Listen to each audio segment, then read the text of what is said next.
Perkenalkan, nama saya Diana Susianggela, NIM 1910/16903, kelas A2 pagi.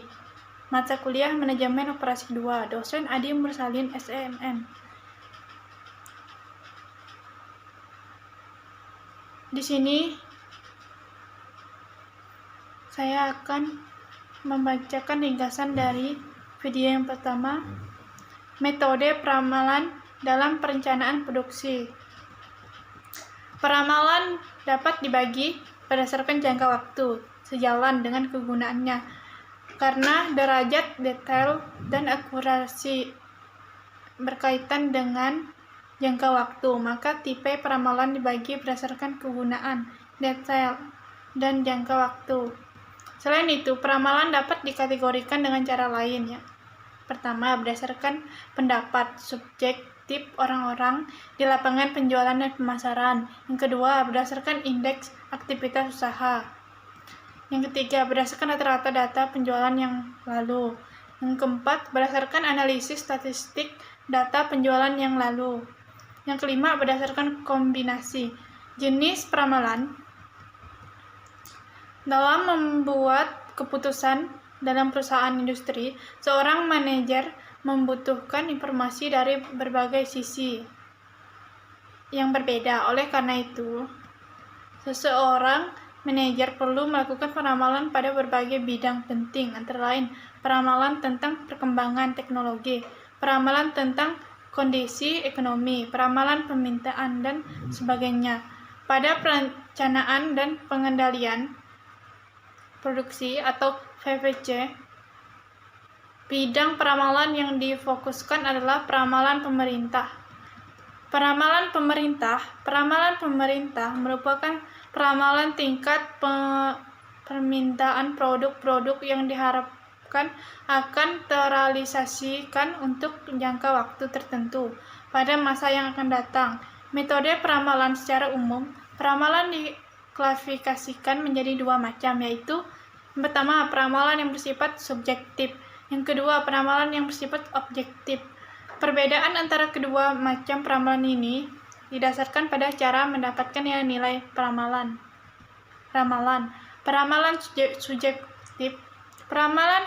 subjektif lebih menekankan pada keputusan-keputusan hasil diskusi, pendapat pribadi seorang, dan intuisi yang meskipun kelihatannya kurang ilmiah, tetapi dapat memberikan hasil yang baik.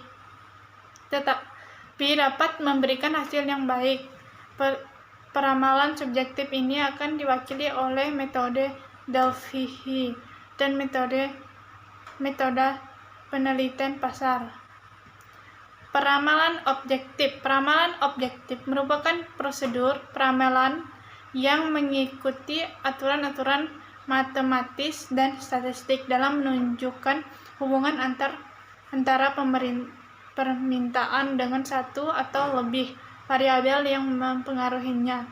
Selain itu, peramalan objektif juga mengasumsikan bahwa tingkat keeratan dan macam dari hubungan antara variabel-variabel bebas dengan permintaan yang terjadi pada masa lalu akan berulang juga pada masa yang akan datang.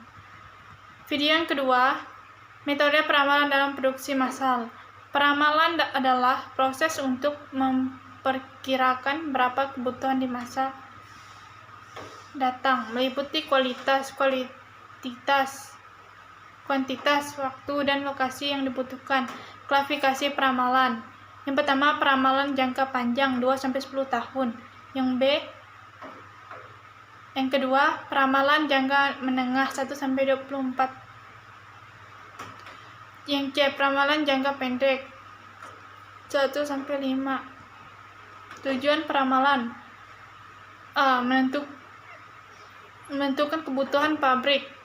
Yang B. Menentukan perancangan jangka menengah. Yang C. Menentukan penjadwalan jangka pendek.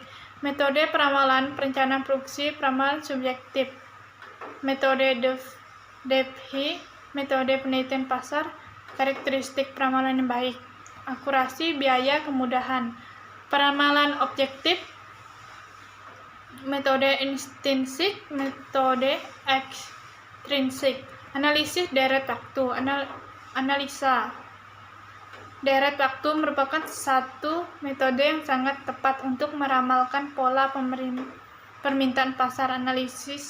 Analisa ini dipengaruhi oleh 4 komponen, yaitu yang A, kecenderungan atau tren; yang B, siklus atau siklus; yang C, pola musiman, season; yang D, variasi acak atau random.